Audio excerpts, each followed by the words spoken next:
mwebazibwe nnyo abooluganda. Ndi wano May Kawala era nga njagala kugabanako nammwe olunaku olwaleero. Waliwo ekigambo Mukama kyatadde ku mutima gwange ekyensumuludde ate nga nawe kisobola okusumulula. Era neebaza Katonda kubanga ndi wano okugabanako nammwe. Ebiseera ebisinga tugabana era ndowooza obubaka mu bulaba, tugabana mu Luzungu, tugabana mu Luganda, era mugenda kubeera nga mulaba obubaka obuwerako obuli mu Luzungu ne mu Luganda. Gwe ali eyo andaba katubeere nga tukola ki? Nga tusaba mu linnya erya Yesu Kristo. Katonda wange omulungi, nkwebaza olw'akaseera kano nga tugenda okugabana ekigambo kya Katonda. Mukama otuwonye emitima gyaffe, obeereko gwowonya era obeereko gwosumulula. N'olwekyo mu kaseera kano mu ddakiika zino entono nsaba Omwoyo Omutukuvu okke wano ojje otuyigirize. Era Katonda Kitaffe n'Omwana Omwoyo Omutukuvu oli mu masekkati gaffe, twetoowaza mu maaso go, gweweka omuyigiriza ayinza okutuyigiriza ne tuyiga era ne tutegeera ate era ne tuwona. Weebale nnyo kubanga oli wano era tugabana wamu n'abooluganda mu linnya erya Yesu Kristo Omunnazaaleesi. Amiina. Abooluganda, Mukama yeebazibwe.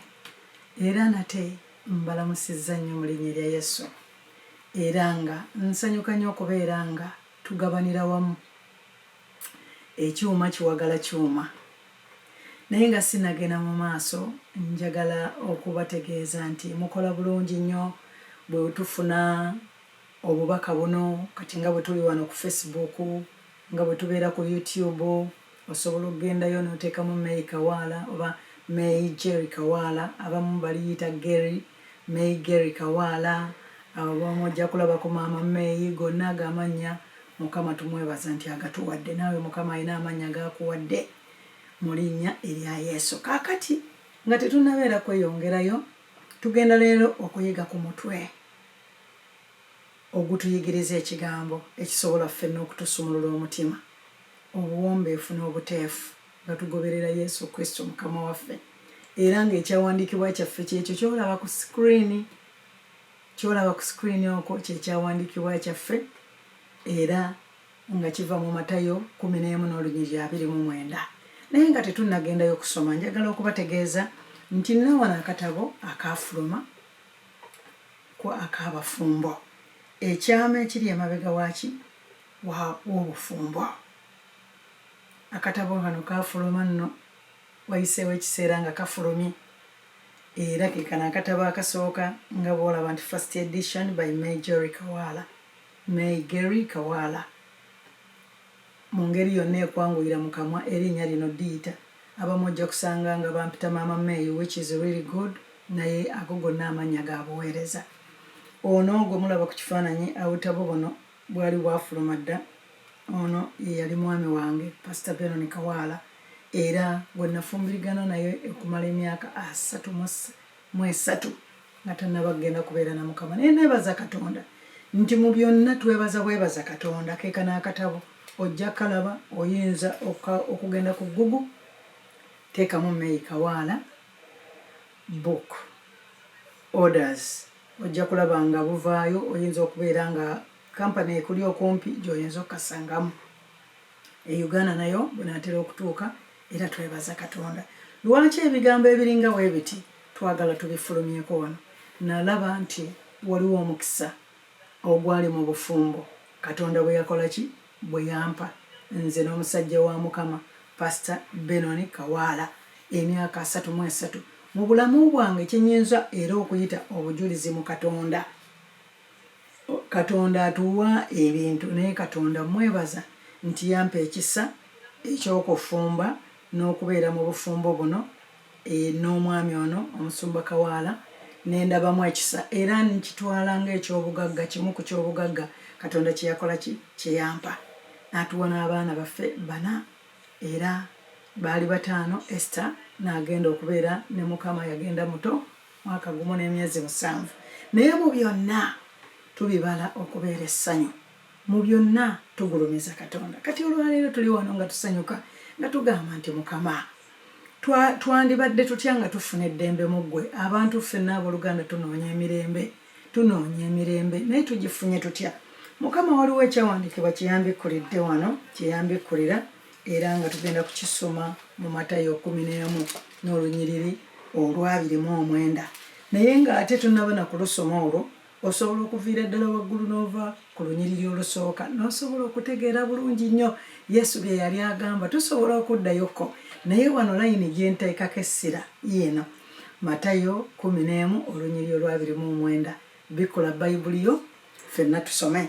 Oba oyina ya Luzungu bikkulawo, oba oyina ya Luganda bikkulawo, nange ngenda kusoma. Matayo 11 olunyiriri olwa 29. Yesu yayogera agamba bw'ati, mwetike ekikoligo kyange, waliwo koma, muyigire ku nze kubanga ndi muteefu era omuwombeefu. Awo nno weewali ddala poyinti. Mwetike ekikoligo kyange muyigire ku nze kubanga ndi muteefu era omuwombeefu mu mutima, nammwe muliraba ekiwummulo eky'omu myoyo gyammwe. Oyo nno Yesu yayogera bw'atyo, atugambye ayagala tuyigire ku ye, ayagala twetikke ekikoligo kye ekyangu. Oyinza okubuuza nti Yesu ekikoligo kye ekyangu kyekiriwa? Waliwo era ekyokuddamu. Muyigire ku nze, Yesu ayagala tuyigire ku ye. Kyekindeesezza nange bwe nasoma script eno ne ŋŋamba Yesu oyagala tuyigire ku gwe. Bwe tulokoka tutambula olugendo olw'okuyigira ku ani? Ku Yesu. Agambye kubanga ndi muteefu era omuwombeefu. Yesu atugamba nti ye kubanga muteefu ate muwombeefu, era n'agamba mu mutima muteefu era muwombeefu mu mutima. N'agamba nti nammwe muliraba ekiwummulo eky'omu myoyo gyammwe. Olwasatu katulongereko n'agamba nti kubanga ekikoligo kyange si kizibu n'omugugu gwange mwangu. Abooluganda twebaza Katonda olw'ekyawandiikibwa kino, okiwulidde bulungi. Yesu agamba nti kale muyigire ku nze, mwetike ekikoligo kyange ekyangu kubanga nze ndi muteefu era omuwombeefu mu mutima, nammwe mulifuna ekiwummulo eky'omu myoyo gyammwe. Abooluganda wano waliwo eddagala ery'okufuna gye tuli mu mitima gyaffe. Abantu ffenna twagala emirembe mu nsi. Ani atayagala mirembe? Omuntu nga ggwe ampuliriza oyagala emirembe mu bulamu bwo. Twagala emirembe, tunoonya emirembe mu bufumbo bwaffe, tunoonya emirembe eri abaana baffe betuzadde, tunoonya emirembe ku mirimu, tunoonya emirembe mu bizinesi zaffe, mu kampani zetukoze, mu kampani gy'okoze. N'obeera ng'otandise kampani, olina bizinesi naye n'obeera nga olaba nga yonna ntabangufu, ekitegeeza mwetaagamu emirembe. Oyinza okubeera mu kkanisa ng'olina gy'osabira naye nga ne bw'oyingira bw'oti n'ogamba bannange twetaaga emirembe, ne mu kkanisa weetaagayo emirembe. Naye waliwo ekyokubikkulirwa wano Katonda kyatuleetedde, ye Yesu. Bwe tulokoka tuba tusaze eddiiro ery'okugamba nti nze njagala nve mu sayidi eno B nzire mu A. Sayidi B gye njogerako y'ey'okuva mu bino ebitabangula. Ebitabangula bye biriwa? Obusungu, amalala, obujja, ettima, obukyayi. Ebyo nno nga mbyogera bwe bityo bye biva mu Bagalatiya 5:19. Ebyo bye bikolwa by'omubiri bitabangula. Obukyayi, obutayagaliza, olugambo, okugeya, okunyigiriza. Kwegamba nga waliwo okunyigiriza ng'oline ku mirimu, wayinza okubeerayo okunyigiriza ne kubuzaawo emirembe. Amalala gatwala emirembe. Obusungu bukumalako emirembe kubanga okwatiddwa ki? Obusungu. Okuyomba kumalawo emirembe mu maka, mu bufumbo kumalawo emirembe. Okujooga kumalako emirembe nga gw'olina omuntu akujooga. Eriyo abantu abajooga nga naye atandikujooza akujooga ne kikumalako emirembe. Naye olunaku olwaleero tulina ekyawandiikibwa kiri mu Matayo 11 olunyiriri olwa 29. Eyo nno nandirabye nga kano ke kakerenda ak'olwaleero gy'oli. ekigambo kya Katonda ddagala era nga ffenna tukyetaaga. Agambye nti bannange muyigire ku nze, agambye mwetikke ekikoligo kyange muyigire ku nze kubanga nze ndi muteefu era ndi muwombeefu mu mutima, nammwe mulifuna ekiwummulo eky'omu myoyo gyammwe. Omuntu yenna ayagala okufuna okuwummula mu mutima, egyo gy'emirembe.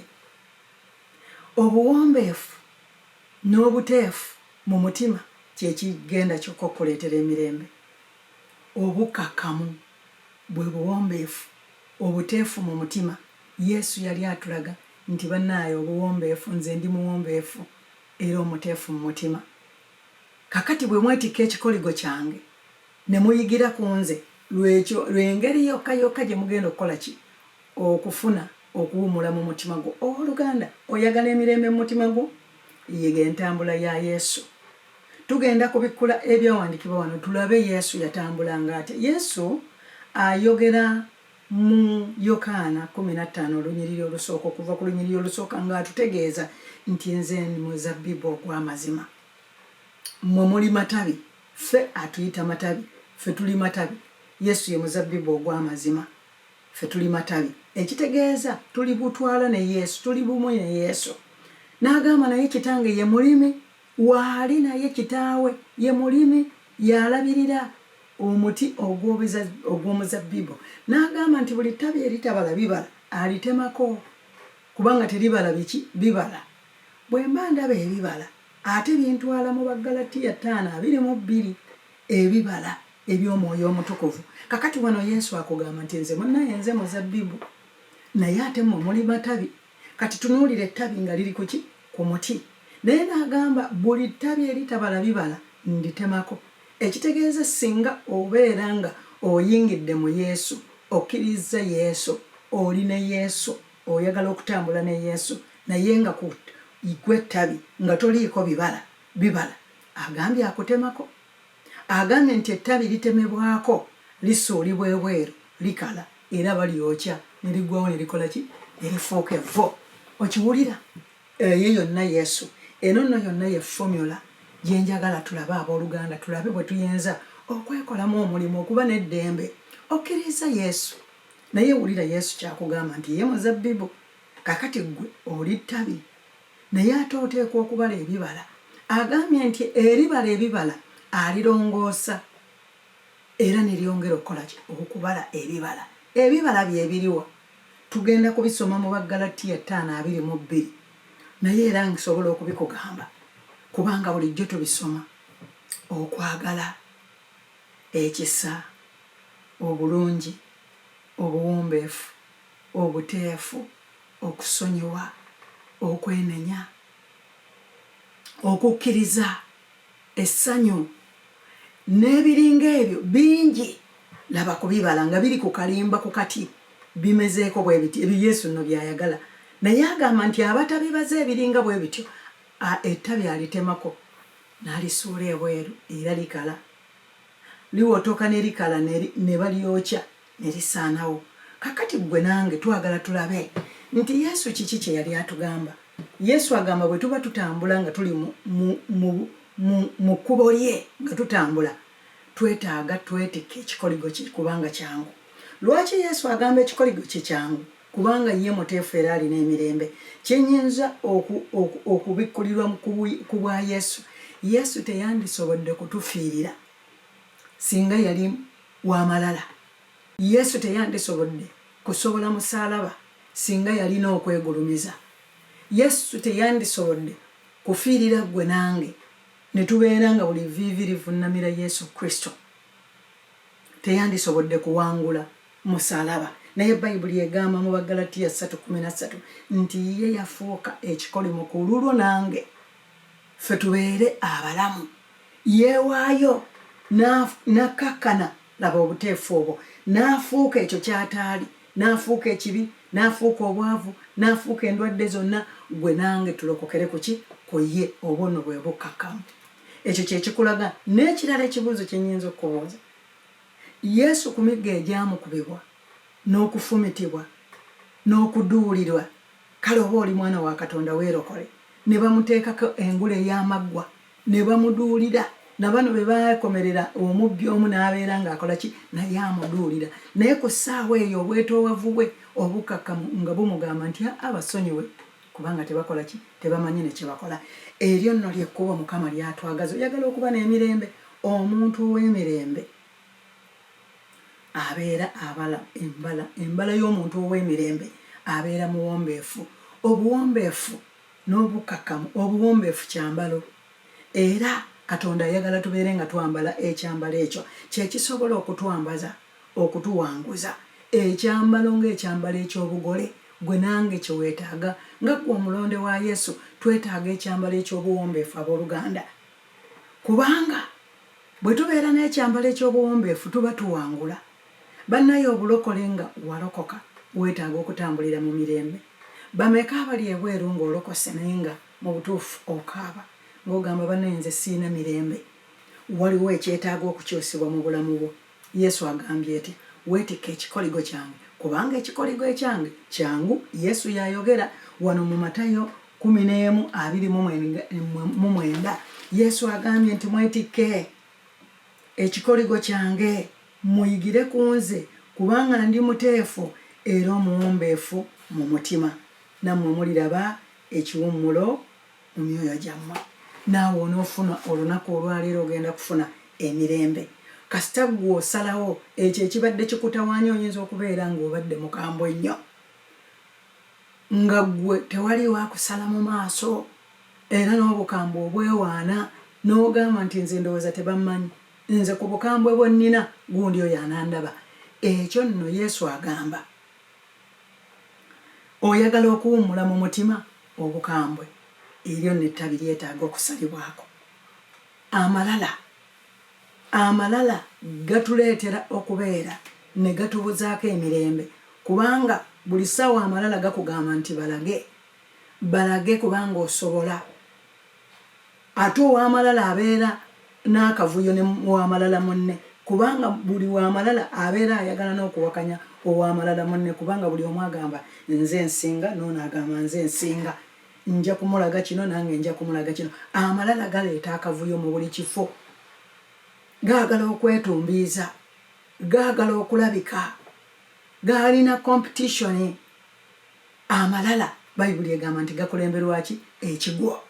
Naye bwe tuba tulokose, omuntu ng'oyagala okubala ebibala ebituufu bwe bukakamu, bwe buwombeefu, ojja kwesanga nga ne ku mirimu gyaffe omuntu omuwombeefu, omuwulize, ayanguyira mukama we yonna yonna gye tubeera,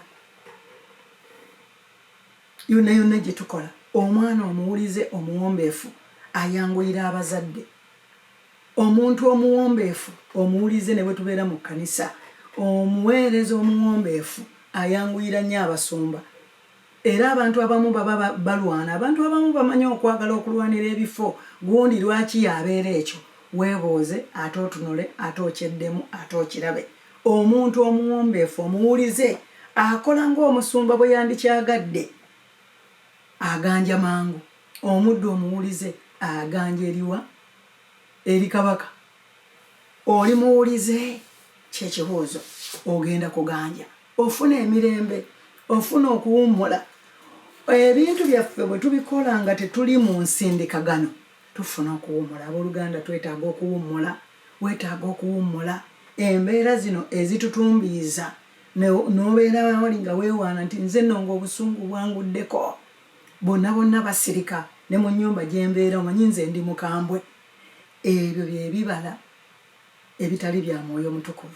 Era bw'oba osomye, genda osome mu Baggalatiya 5:19 olabe ebikolwa byayogerako eby'omubiri bye bibeeramu obukaawu, bye bibeeramu ettima, ng'omuntu yajjula ettima terimwagazisa balala kubeerako bibabeera. Buli alaba oli ng'afunyeeyo ne bwe kabeera katono ate nga ye ayina kingi takamwagaliza. Obutayagaliza, obukaawu, okunyiiga ng'oli ye buli ssaawa anyiiga ng'alina entondo bagirako bwe kati nga yeezenga. Naye twagala tulabe ekintu ekigenda okutuwanguza mu bulamu, obuwombeefu n'obuteefu. Buli muzadde yenna yandyagadde omwana omuteefu. Omwana omuteefu atumika. omuntu omugonvu ne ku kyalo ne mu community ayanguyirwa abantu kubanga abamuwulize atuukikako abamukakkamu omusumba omukakkamu endiga ze zimwenyumirizaamu omuwombeefu omuteefu asonyiwa ayagala abantu asonyiwa abooluganda ensi eno yonna gye tulimu bwe tubeera nga tetwetoowaza nga Yesu kyatugamba okwetoowaza kwetikka ekikoligo ekyangu kubanga byonna obitunuulira nga butaliimu n'obyesonyiwa bingi ebitukolwako bingi ebikoleddwako bingi ebikunyigiriziddwako naye obitunuulira n'okkakkana oli ku mulimu kakkana abooluganda twetaaga okukkakkana bwe tuba twagala okubeerako bye tufuna oyagala okufuna okuganja eri mukama wo kakkana osobola okubeera ng'oli ku mirimu nga mukama wo gw'omusinza emyaka naye bw'otuuka ku mirimu nga tokkakkane kuwa kitiibwa mukama wo aho omulimu gukulemye sibamu ebibyofulumi kubanga amalala gakugamba nti mwe mwalaba dda bano baana bato kakati owooluganda ekikufunyisizza omulimu ogenda okole naye ng'ate oyagala eri kubeera mukama wa mukama wo awo nno omulimu olabika bigaanyi kubanga omuntu yenna omwetoowaze ategeera mukama we n'amussaamu ekitiibwa abooluganda twetaaga obwetoowaze mu nsi buno bwe tuba tunaakola ki bwe tuba nga tunaafuna emirembe mu nsi oweetoowaza n'okkakkana n'osonyiwa abantu abeetoowaze yeenenya nekyatakoze kubanga ayagala okwetoowaza obwetoowaze bukuyisaawo awatayitika obwetoowaze bukusitula obwetoowaze omuntu omwetoowaze abeera muwulize era abeera ayagalibwa mu bifo omuntu omwetoowaze abeerekeka naye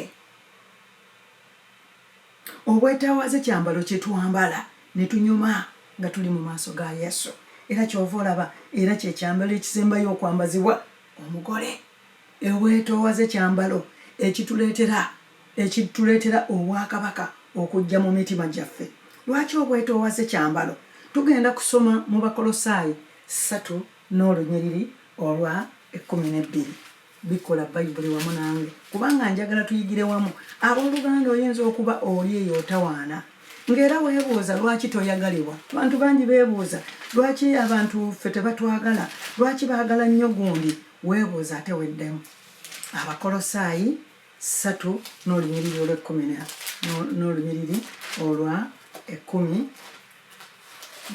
njagala ekyawandiikibwa kino nkifune tusobole okusomera ddala wano mu byawandiikibwa Abakolosaayi 3 n'olunyiriri olw'okumeka olw'12 tugenda kusoma 3:12 obikuddeyo owooluganda mukama yeebazibwe tokoowa katufune ebigambo bino bigenda kutuyamba oyinza okuba obadde omu ng'obulwa emirembe mukwano nga tulina mirembe buli wootuuka gw'okyayibwa waliwo empisa ezikyayisa ng'omuntu obeera oli kingi nnyo abazungu bakiyita too much she's too much nga buli kimu okiyina ne buli kyoyina kikosa abakulinaanye bw'oba ng'olina ebikosa abalala abooluganda nga n'okwogera obwogezi okosa abalala n'okubeera obubeezi mu kifo abantu baggwebwako emirembe waliwo abantu ababeera obubeezi mu kifo buli omu n'asirika naye omuntu oyo olumala okuvaawo bw'atyo bwagenze ku mirimu ne babeera bazadde eri abazadde ng'abaana balina engeri gye bakoowamu embeera y'omuzadde abeera wawaka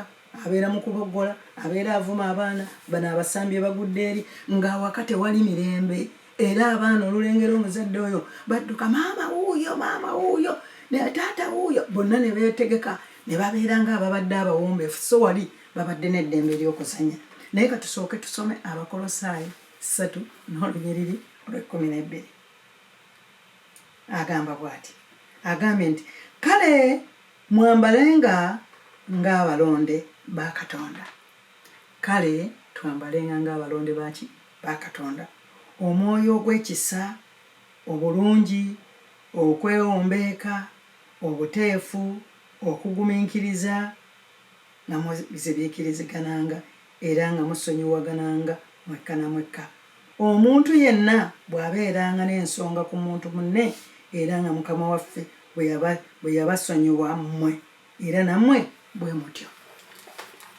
Ebigambo biwulira, mukama waffe nga bwe yatusonyiwa ffe abaali balina ebibi. Mu butuufu nga tulina ki?